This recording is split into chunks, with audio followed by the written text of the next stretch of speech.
When I was 18, I dropped out of art school after a critique session left me thinking I had no future as an artist. Once I left art school, I didn't draw again for over 5 years.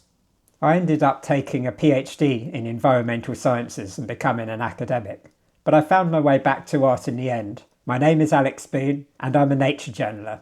And today I'm going to tell you all about my art school journey, why I dropped out after a couple of months, and how I don't think in the end of the day that it really mattered. You don't need art school to be an artist. Before I went off to art school, this is the kind of work that I was doing. I can't remember what this was an illustration of, but this one was done in 2002, a couple of years before I went off to university. I was often doing kind of character designs, doing a lot of work in pen and ink and biro like this one, designing characters for my own books. Did this when I was probably about 16, 17, something like that. Some of the characters from the stories I used to write at this time. There's quite a lot in common with my current style. It's just, it was less practice and far less refined. So I'd kind of really developed a bit as a coloured pencil, graphite. I did used to use quite a lot of materials, but I'd never really stretched myself, and I had no idea how much of a shock art school was going to be. So you saw from all of the work that I'd been doing at the time, I was very interested in detail and character work and more the old style of illustrations. I loved Alice's Adventures in Wonderland and the illustrations, the pen illustrations that were inside that book. And that was the inspiration that I'd taken into illustrating my own stories. The problem was that I don't think I was really ready to take on a course like illustration at the University of Lincoln, which is the one that I chose. I decided I didn't want to go off and do an art foundation year. And I think that given that I was very immature and not really ready to be leaving home, perhaps if I had taken the art foundation year, I might have actually stuck it out a little longer, or perhaps even finished my art degree. So I was 18 years old, a queer child in a new town, not really quite knowing where I was or what was going on. And I decided, I'll just try and crack on with my course as best I can, but most of my attention was filled up with all sorts of teenage dramas that don't really bear thinking about right now that I'm an adult. It all seems rather silly, but of course that's what's in your mind and you consider important at that time. But I remember a few things about Lincoln University. I was staying on the student campus, which was at the bottom of the hill, and we used to have to walk up the hill to classes. And it was lovely because we'd walk from the sort of the modern campus up the hill into the old town and into sort of slightly rickety old art studio. And I really enjoyed that part of it, going up to life drawing classes and printmaking classes and all the things we used to do in this kind of very old school, in a way, artistic environment. We did a few different assignments to begin with, and unfortunately I barely kept any of the stuff from art school. But I did keep one thing, and it is from the very critique session that ended up sending me home.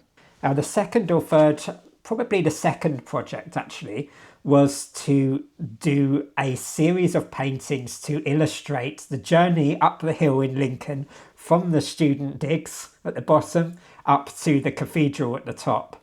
And we needed to produce, I think it was somewhere between 3 and 5 illustrations to describe that journey. And these are the 5 pieces I did for that session. So this was the project that I'd worked on for, say, probably about 3 weeks. Let's just move this one out the way to begin with. So you can see these were all done in acrylic on these small little canvases. And they were all done in, I think it must have been about October 2004. This is the student apartment I was staying in. I still remember this horrendous light thing. This is coming out of the student part of Lincoln and off the campus and out onto the main road. This one here is the route up the hill, and it was along here somewhere that the art studio actually was. Then we have this one. I think this one was probably the next one at the cathedral, so just coming into the cathedral. And then finally this one, which is looking out from within the cathedral itself. So 5 pieces of work that I was very proud of, and I don't think, I mean, there's a lot that I do now to improve these, of course, but I don't think there was anything particularly wrong with them for a 18-year-old pieces of work for a few weeks of painting. And initially in this critique session, they did actually go down quite well. I still remember these being up on the wall in that art studio, and I remember the critique session probably more than anything else really about that time at university. So these were all mounted up on the wall and we all kind of looked at each other's work, and I had been in the studio kind of pretty much slaving away at these things really most days of the week, and there were several other people in the class, some who I'd seen in the studio and some who I had barely met. They were just never there. Initially, it all went well. They said they were nice paintings, you know, they liked them. But where it started to go downhill was when the tutor said, "You're going to need to change what you do." And this was kind of said to me in this room in front of everybody else. She said, "You're going to need to change what you do. This is not commercial. You wouldn't be able to make a career as an illustrator or as an artist doing this sort of thing." And despite these paintings that I was very, very proud of, despite them getting good feedback from my fellow students, she was a really, really big fan of one other student's work. And I can't even remember now, it's so long ago, I can't remember what it was that student did. I can't remember anything about that student, to be honest. But I do remember that I'd never seen that student in the studio, and I did know that they were one of a group of people who were a big fan of going out clubbing.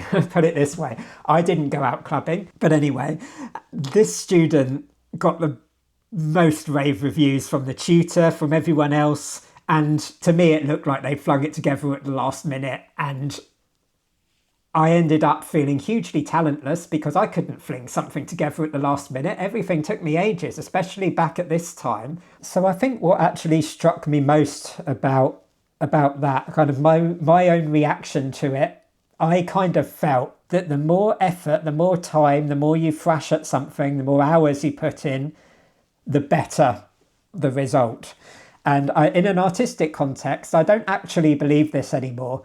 But at the time, that was very, very ingrained in me, that a piece of work needed to take hours and hours and hours. A lot of them, you know, the masters that I was interested in at that time, they would spend weeks, months, years on paintings. I felt like I needed to be in that studio day after day, plugging away at improving these paintings in order to produce something beautiful. And the hardest thing for me was feeling that hard work did not pay off in the arts. I didn't feel like if you put the hours in, you get the results, you get the kind of praise that you might be looking for. And I think at that time, I just didn't really understand that in the arts, and I certainly feel like this now, that in art, it's the development before your final piece that is most important. It's all of that practice. It's the hours in the sketchbook. It's the work that you do first before you then do your final piece. That's where the development is. It's not necessarily the time you spend on that final piece itself. But it took me it took me years later to really understand that. And at the time I was really hurting. So this critique session was really the last straw. And it just meant that I didn't feel like I had a future in art anymore. So within 3 months of arrival at Lincoln, I was leaving and heading back for home. And pretty much before I'd even decided on that I was certainly going to leave the course, I was thinking about what my future would look like. And I decided that I needed facts. I needed to be in an environment where hard work paid off. And it did. I went to the University of Reading and I studied environmental sciences, and I graduated with a first-class degree and went on to do a PhD in the sciences. So how did I come from there, from that struggling teenager, to now nearly turning 40 and I have a full-time career in the arts? Well, I've made a video on the channel about starting nature journaling, and you can go and find that video if you haven't watched it already. But kind of in summary, I did my PhD, I worked in academia, and then started nature journaling.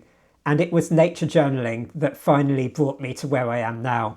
It was nature journaling that taught me that the process is more important than the result, and becoming a scientist has made me a better artist.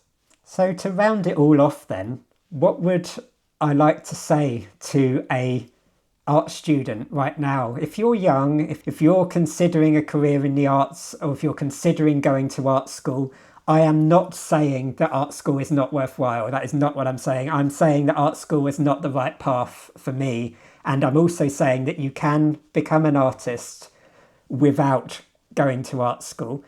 I think that critique culture is not good for us as artists. I think that critiquing is good, and being able to critique ourselves and be able to be in a friendly environment, looking at each other's work and, you know, talking it through together, that's invaluable. But I think that a critique in which someone tells you that you need to change everything that makes you who you are as an artist and you need to do it now, that really broke me. And I don't think that that's something that anybody should be saying to an 18 or 19-year-old. So if you're hearing these sorts of things, what I would say to you is that the most important thing is to actually practice to develop, to continually practice and to go after what kind of is inside you and what matters to you. Because that's what art is all about, isn't it? It's about expressing ourselves in some way, expressing who we are and how we see the world.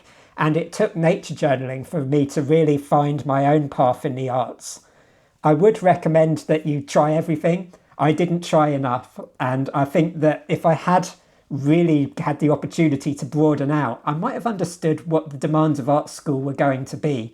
So try everything, but don't let that change who you are and what you want to do unless the inspiration takes you and you are led down the path that you've chosen. I really hope you enjoyed watching this video. I really enjoyed making it. It was hard, but really worthwhile to take this little trip down memory lane and really understand that I was just not mature enough to be off at art school on my own when I was 18. I was not ready. And all that arose in my life as a result of not being ready at that time, I don't regret for a second. If you'd like to learn with me, I teach at the Nature Journaling Circle. My website, www.naturejournalingcircle.com. I teach nature, painting, drawing and writing and identification techniques for people who are interested in field art, nature journaling and getting out into nature to record. And there is a free download that you can get for signing up to my mailing list all about nature journaling if you're new to it. Thank you so much for watching. I'll see you next time.